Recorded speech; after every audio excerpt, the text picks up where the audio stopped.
안녕하세요. 정선비 정한울입니다. 오늘 제가 말씀드릴 내용은 안면 윤곽 수술 중에서 우리 턱끝 수술. 턱끝 수술에 대해서 이제 아무래도 얼굴 수술 중에서 가장 좀 작은 수술이고 생각보다 단순한 수술 대비 효과가 좋은 수술이거든요. 그래서 턱끝 수술에 대해서 환자분들께서 궁금하신 점들이 많다고 알고 있어서 오늘은 그 질문에 대한 답변을 드리도록 하겠습니다. 필러랑 턱끝 수술을 비교하면은요, 필러 같은 경우는 턱의 어떤 볼륨이라든지 이런 걸 채우는 데는 분명히 유리한 수식이 맞습니다. 그래서 심하지 않은 어떤 무턱 같은 경우, 그런 경우 사실 필러 굉장히 좋은 옵션이 될 수가 있죠. 다만 이제 이 필러라고 하는 게 시간이 지나면 녹다 보니까 반복해서 맞아줘야 된다는 게 역시 가장 큰 단점이라고 할 수가 있겠고, 그리고 이제 좀 많이 필러를 넣어야 되는 그런 케이스의 경우는 녹는 것도 녹는 거지만 그 들어가는 것들이 결국 그 무게 때문에 조금 처지고 이런 경향들도 분명히 있고, 또 필러를 많이 넣게 되면 그 필러들이 실제로 뼈도 좀 녹입니다. 그래서 이제 그런 것들을 고려했을 때 턱끝 수술은 대신에 영구적이고 변화가 있지도 않고 처지거나 이런 것도 덜하고, 다만 뼈를 절골하는 그런 수술이다 보니까 전신 마취에서 해야 된다는 그런 부담감, 그런 것들이 차이라고 할 수 있을 것 같습니다. 실리콘이 가장 턱끝에는 많이 쓰이는 보형물 중에 하나인데, 역시 필러랑 비슷하게 간단하게 수술을 할 수가 있습니다. 경우에 따라서는 부분 마취나 수면 마취 정도로도 충분히 할 수 있는 수식이고요. 재료를 사서 환자한테 맞게끔 디자인을 하고 넣어주면 되니까 이제 간단한 수술인 건데, 아무래도 이것도 이제 내 몸이 아닌 외부 물질인 거다 보니까 이물 반응이나 이런 것도 있고 염증도 생길 수가 있고, 무엇보다 또 이제 이런 보형물들이 또 뼈 위에 얹혀지게 되면 뼈들이 또 많이 녹습니다. 아까 필러보다도 훨씬 많이 녹거든요. 그래서 이제 그런저런 것들을 고려했을 때 내게 아닌 거다 보니까 항상 염증, 이물 반응, 위치 변화 이런 것들 가장 큰 문제라고 할 수 있겠습니다. 반면에 턱끝 수술은 영구적인 내 뼈의 변화니까 훨씬 더 안정적이라고 볼 수 있겠습니다.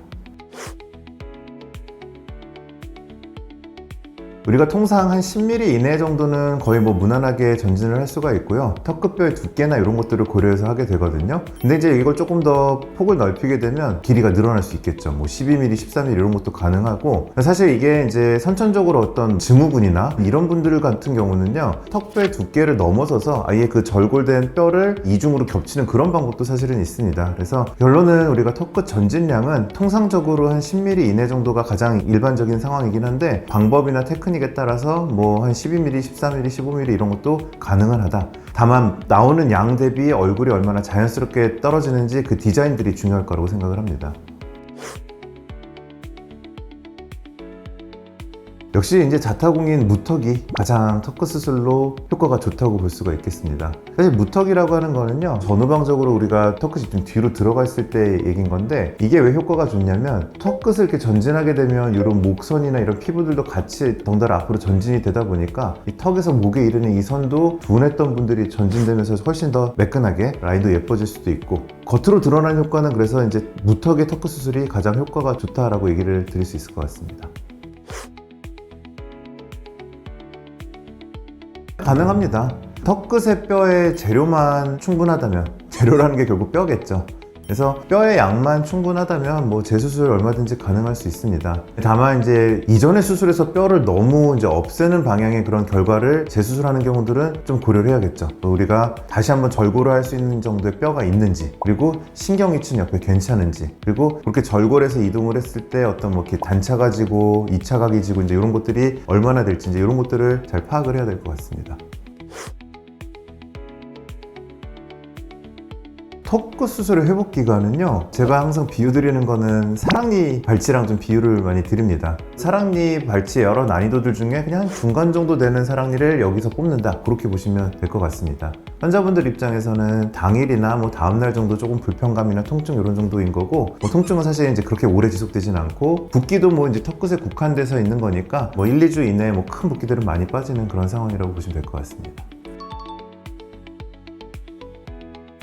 특이하게 피부를 절개하거나 이런 경우가 아니라고 한다면 일반적으로 턱끝 수술은 입안으로 절개를 해서 진행을 하거든요. 그래서 흉터는 밖에서 보이진 않습니다. 근데 잇몸에 어떤 절개했던 자국 이런 것들은 있을 수는 있겠죠. 근데 그런 흉터들도 시간이 지나서 흉살이 잘 풀어지고 하면 거의 안 보이게 되는 경우가 많은데, 흉이 좀 잘 지거나 그런 경우들은 시간이 지나도 조금 거기 흉살들이 남아있기도 합니다. 가능합니다. 우리가 이제 볼륨을 늘리는 어떤 술식에서 뼈 이식을 고려할 수가 있는데, 주로 전후방적인 것들은 우리가 통상의 턱끝, 뭐 전진술 뭐 이런 것들로 보통은 좋은 결과를 얻을 수가 있는데, 경우에 따라 이제 그 사이사이에 어떤 틈을 좀 뼈로 메꿔주고 더 회복을 도모하고 싶다 그러면은 이제 턱끝이 전진된 그 사이사이에 뼈 이식 같은 것도 해줄 수가 있고요. 근데 가장 일반적으로 우리가 뼈 이식을 고려하는 경우가 길이를 늘리는 경우를 생각해 볼 수가 있습니다. 그럼 어떤 뼈를 이식하냐면은 그 환자분 뼈 상태에 맞춰 가지고 본인 뼈를 뭔가 어디서 채취할 수 있다면 그런 것도 한 방법이 될 거고, 그게 아니라면은 사람의 뼈, 동물의 뼈, 합성뼈 여러 가지 종류가 있고 특징이 다 다르거든요. 그래서 그걸 적절히 활용한다면은 뼈 이식이 얼마든지 가능합니다.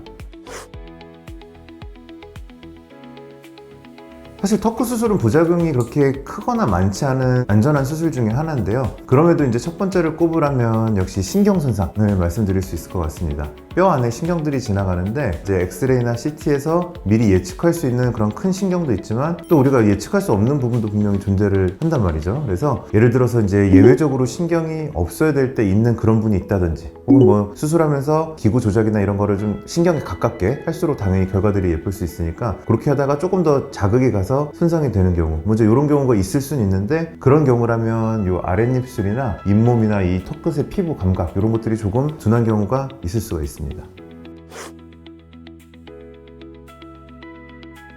우리가 턱끝 전진술이 우리 단순하게 턱의 어떤 모양이나 어떤 이제 이런 것들의 개선도 있지만, 턱끝의 뒤쪽에 이 근육들이 이제 붙어 있는데, 이 턱끝이 전진되면 이 근육들이 이제 연쇄적으로 좀 당겨지게 되면서 숨 쉬는 통로, 기도라고 하잖아요. 그래서 기도가 실제로 턱끝 전진술 후에 이제 좀 넓어지는 것들을 이렇게 기대할 수가 있습니다. 그래서 무턱이신 분들이 코골이나 수면무호흡증 이런 것들이 있다고 하신다면은 이 턱끝 수술만으로도 어떤 형태적인 미용적인 효과뿐만 아니라 코골이나 수면 모에도 도움이 될 수 있다라고 얘기를 드릴 수 있을 것 같습니다.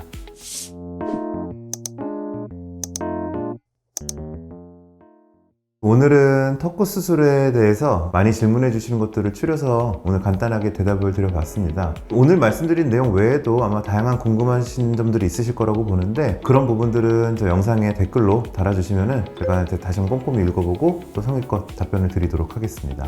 영상이 도움이 되셨다면 구독과 좋아요 부탁드릴게요. 감사합니다.